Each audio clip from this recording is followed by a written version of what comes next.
Penguin Audio presents You Must Remember This, Life and Style in Hollywood's Golden Age by Robert J. Wagner and Scott Eyman. Read by me, Robert J. Wagner.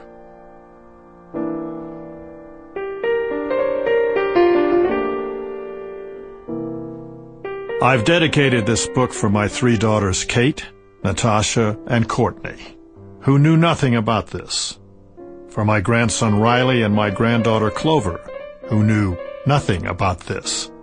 For my grandsons Cooper, Wyatt, and Theo, who knew nothing about this. And for my beautiful and every way wife, Jill, who knew a little something about this.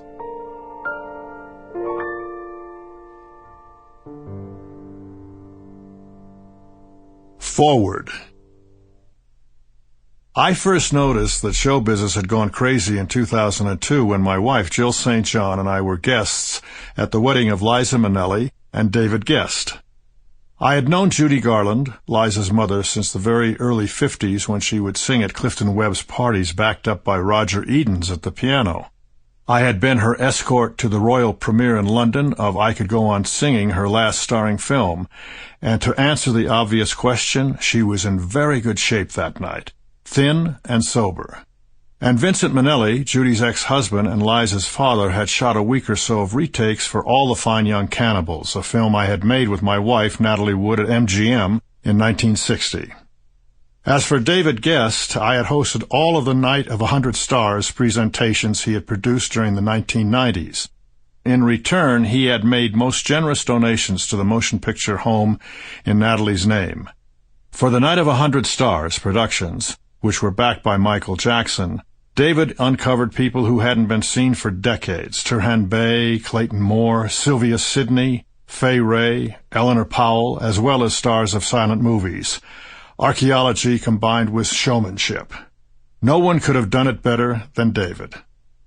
The date of the wedding was March 16, 2002. The ceremony was scheduled for a late afternoon, but we were all asked to be in black tie. I was sitting next to Robert Osborne, a close friend and a longtime host of Turner Classic Movies. All the guests were punctual because David and Liza were determined that it wouldn't be one of those Hollywood weddings that start late. Even Michael Jackson was on time. But Elizabeth Taylor, one of the two matrons of honor, was late. No surprise there. Elizabeth was always, and I do mean always, late. And once she finally did arrive, she realized that no one had brought the shoes she wanted to wear, so she sent someone back to the hotel on Upper Fifth Avenue to fetch them. The church, needless to say, was on Lower Fifth Avenue. Somewhere in the middle, a parade was taking place. So we sat there. 20 minutes, and we still sat there. A half hour, and we sat there. After a while, people stopped looking at their watches, and we sat some more. There really wasn't anything to do but look around the church. We included Donald Trump, Mickey Rooney, Tito Jackson, co-best man, along with Michael, Gina Lollobrigida, Lauren Bacall, Natalie Cole, Mia Farrow, Cindy Adams, Martha Stewart, Liz Smith, and 842 more of David and Liza's most intimate friends. Bob Osborne and I discussed whether Liza had ever met Gina Lollobrigida before the wedding day. We decided it was highly doubtful. Now, I have always had the greatest affection for Elizabeth. I first met her in the late 1940s at a party thrown by Roddy McDowell, her best friend for life. Everything that people say about Elizabeth's looks was truth. She was just illegally beautiful.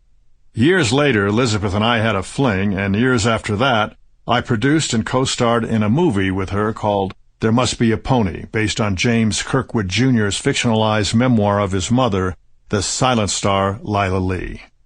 I've always believed that Elizabeth was a terribly underrated actress, and I've always known that she was among the most generous people alive, not just with money, but with the most valuable commodity any of us possesses, her time. But Elizabeth had her flaws, as we all do. Foremost among them was that she was oblivious to the concept of punctuality. A delay of 1 or 2 hours was normal for people waiting for Elizabeth. I've always wondered... Sample complete. Ready to continue?